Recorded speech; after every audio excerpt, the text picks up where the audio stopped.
Kali ini kita akan belajar tentang teks fabel.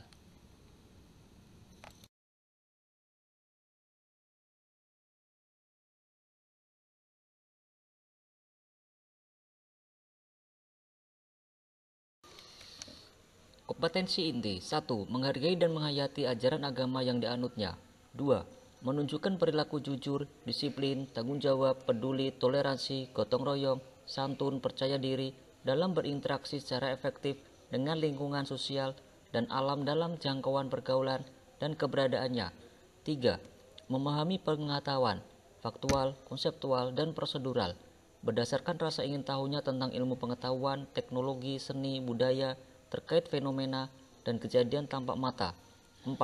Mencoba, mengolah, dan menyaji dalam ranah konkret, menggunakan, mengurai, merangkai, memodifikasi, dan membuat.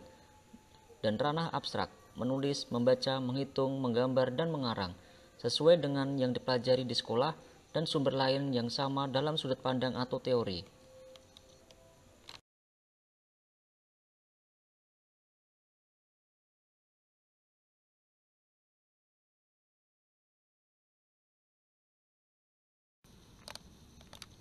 Kompetensi dasar 3.11 Mengidentifikasi informasi tentang fabel atau legenda daerah setempat yang dibaca dan didengar. Indikator pencapaian kompetensi 1. Menentukan ciri umum fabel yang dibaca dan didengar. 2. Menentukan jenis fabel yang dibaca dan didengar. Tujuan pembelajaran melalui kegiatan penerapan model PPL mendengarkan teks fabel, peserta didik diharapkan mampu untuk menentukan perbedaan ciri umum fabel dan jenis fabel dengan tepat.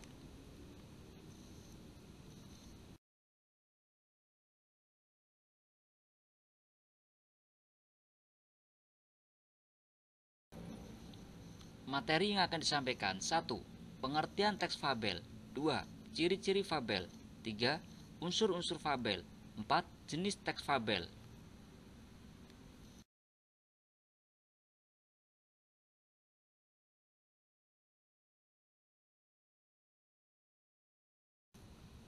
Pernahkah kalian membaca atau mendengarkan teks fabel?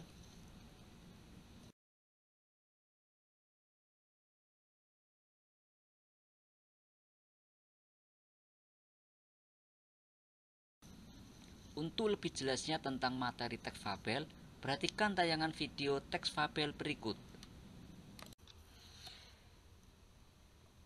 Teks fabel, Kijang dan Kura-kura. Kijang dan Kura-kura, fabel dari Jawa Tengah. Harimau adalah raja hutan yang sangat bijaksana. Jadi, tidak mengherankan kalau semua hewan di hutan hormat dan tunduk kepadanya. Kalau si raja ini memerintahkan sesuatu, tak ada satu hewan pun yang berani membantah. Sebulan sekali, saat purnama muncul, semua hewan penghuni hutan diwajibkan berkumpul di padang rumput.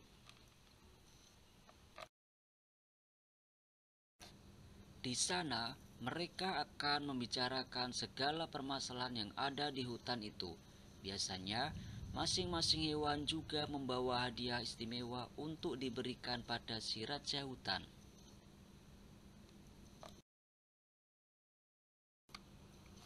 Sore itu, semua hewan sedang bersiap-siap menghadiri pertemuan di padang rumput. Tidak ketinggalan pula si Kijang. Ia akan memberikan sebuah mangkuk yang indah pada raja hutan.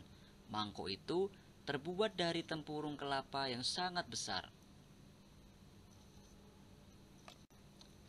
Harimau pasti akan suka dengan mangkuk tempurung ini. Aku rasa ini adalah tempurung terbesar yang ada di dunia, pikir Kijang. Dengan riang gembira, Kijang berjalan menuju padang rumput sambil membawa tempurung tersebut. Pada zaman dahulu, Kijang tidak bisa berlari. Karena itu, ia sengaja berangkat lebih awal agar tidak terlambat sampai di tempat pertemuan. Di tengah perjalanan, kelinci memanggilnya, "Kijang, maukah kau menolongku?" Dengan senang hati, "Apa yang bisa kubantu, kelinci?" Kijang lalu menghampiri kelinci. Sementara mangkuk tempurung ia letakkan begitu saja di pinggir jalan. Aku kesulitan membungkus hadiah untuk Raja Hutan. Nah, kau pasti bisa melakukannya. Aku tahu kau adalah hewan yang memiliki selera seni tinggi. Jadi, apapun yang kau buat, pastilah hasilnya sangat bagus. Si kelinci pun menarik Kijang masuk ke dalam rumah. Sementara itu, di tempat lain, kura-kura sedang berlari menuju rumahnya. Ia sedang terburu-buru. Gawat, hari sudah sore. Aku belum menyiapkan baju untuk pertemuan nanti. Dulu, kura-kura terkenal sebagai hewan yang memiliki kemampuan berlari cepat karena badannya belum bertempurung seperti sekarang. Di hutan itu, kura-kura juga terkenal sebagai hewan yang sangat modis. Pada setiap acara yang didatangi oleh banyak hewan, ia selalu tampil dengan pakaian yang indah. Karena berlari sangat cepat, si kura-kura tidak melihat ada tempurung besar yang diletakkan begitu saja oleh Kijang. Bruk! Si kura-kura terjatuh karena kakinya tersandung tempurung itu. Bukannya marah atau kesal, wajah kura-kura malah terlihat ceria. Aha, bagus sekali tempurung ini.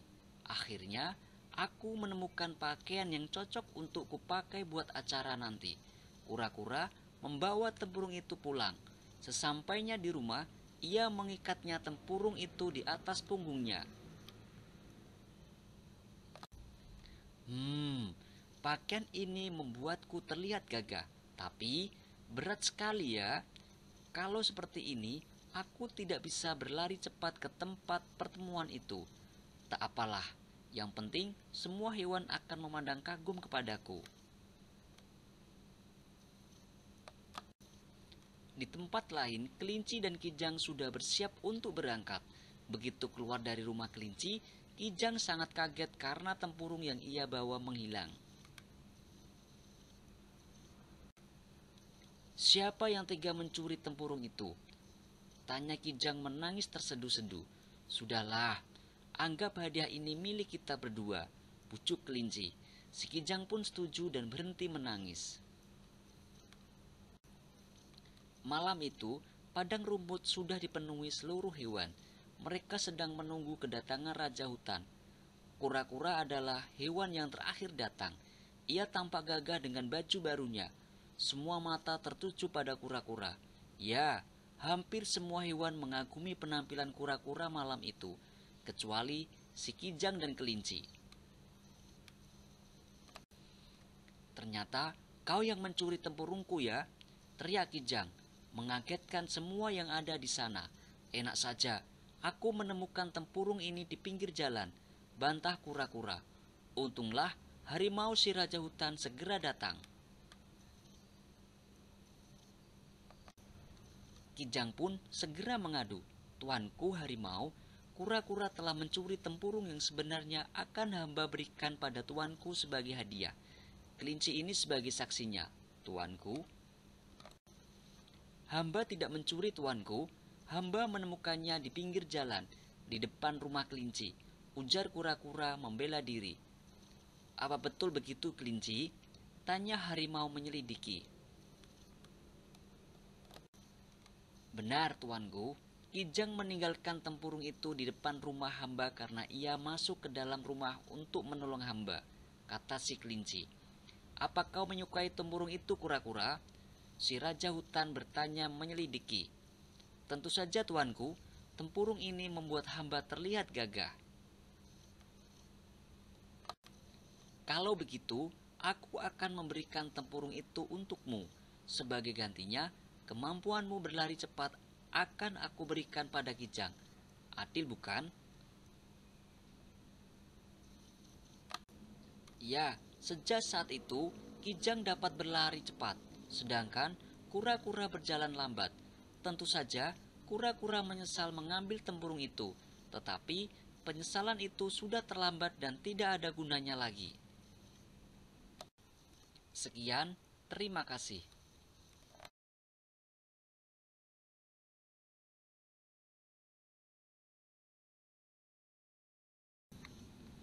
Apakah tayangan video tersebut bisa dikatakan teks fabel? Jawabannya, ya, 100% bisa dikatakan teks fabel, karena isinya bercerita tentang kehidupan binatang.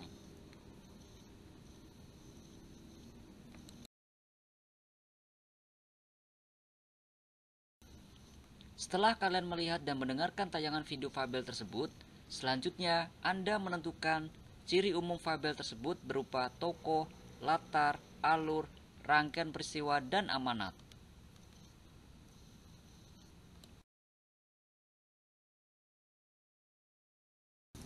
Selanjutnya, kalian diskusikan bersama teman kalian. 1. Daftarlah rangkaian peristiwa yang terdapat pada tayangan video cerita fabel tersebut. Kerjakan pada tabel berikut. 2. Daftarlah tokoh dan watak tokoh yang terdapat pada tayangan video cerita fabel tersebut. Kerjakan pada tabel berikut. 3. Daftarlah latar yang terdapat pada tayangan video cerita fabel tersebut. Kerjakan pada tabel berikut. 4. Daftarlah alur atau rantetan peristiwa yang terdapat pada tayangan video cerita fabel tersebut. Kerjakan pada tabel berikut. 5. Tentukan amanat yang terdapat pada tayangan video cerita fabel tersebut. Kerjakan pada tabel berikut.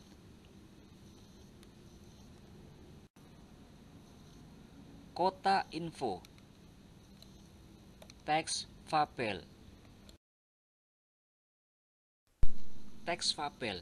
Cerita fabel adalah cerita mengenai kehidupan binatang yang berperilaku layaknya seperti manusia atau perilakunya menyerupai tingkah laku manusia.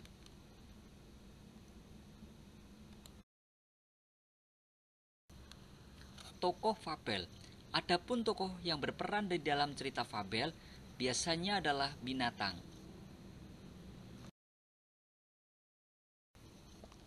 Peran tokoh fabel. Peran binatang yang terdapat dalam cerita fabel mempunyai karakter layaknya manusia, antara lain seperti 1. Baik dan jahat. 2. Jujur dan pembohong. 3. Sopan dan tidak sopan. 4. Pintar dan bodoh. 5. Menyukai persahabatan dan tidak senang bersahabat. 6. Licik dan culas. 7. Melakukan perbuatan dan tingkah yang tidak terpuji. 8. Sombong, angkuh, keras kepala, dan suka menipu. 9. Egois atau ingin menang sendiri. 10. Pendiam, periang, dan lain sebagainya. Ciri-ciri fabel. 1. Fabel mengambil tokoh para binatang. 2. Watak tokoh para binatang digambarkan ada yang baik dan ada yang buruk, seperti watak manusia. 3. Tokoh para binatang bisa berbicara seperti manusia. 4. Cerita memiliki rangkaian peristiwa yang menunjukkan kejadian sebab akibat. Rangkaian sebab akibat diurutkan dari awal sampai akhir. 5. Fabel menggunakan latar alam, hutan, sungai, atau kolam. Ciri bahasa yang digunakan di dalam cerita fabel. A. Kalimat naratif atau peristiwa. Misal, kata mendatangi ikan yang sedang kehujanan. Semut menyimpan makanan di lubang. B. Kalimat langsung yang berupa dialog para tokoh.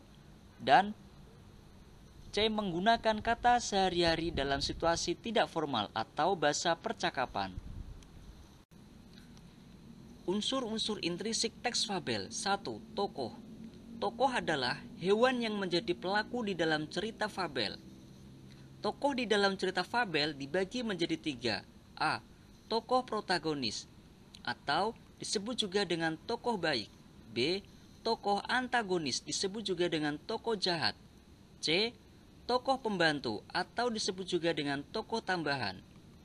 Ciri tokoh utama di dalam cerita fabel. 1. Sering dibicarakan. 2. Sering muncul. 3. Menjadi pusat cerita. 2. Penokohan. Penokohan adalah pemberian karakter pada tokoh fabel.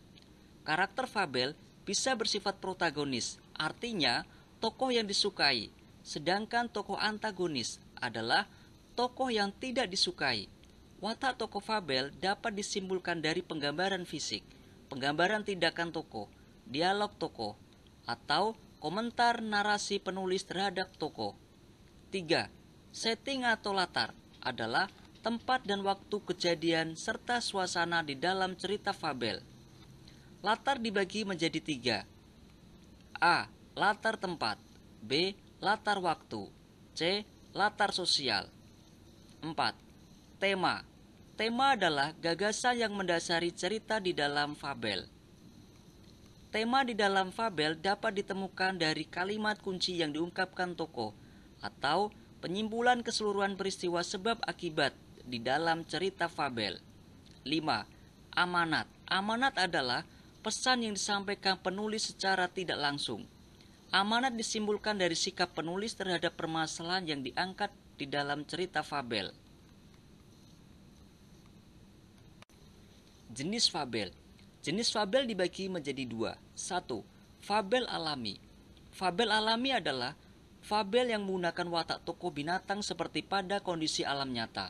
Misalnya, kura-kura diberi watak lamban, singa diberi watak buas. Selain itu, fabel alami menggunakan alam sebagai latar, bisa hutan, sungai, ataupun kolam. 2. Fabel adaptasi. Fabel adaptasi adalah fabel yang memberikan watak tokoh dengan mengubah watak aslinya pada dunia nyata dan menggunakan tempat-tempat lain sebagai latar, seperti di dalam rumah, di jalan raya. Misalnya, landak yang pemalu berulang tahun di rumah makan. Sekian, terima kasih, dan selamat belajar.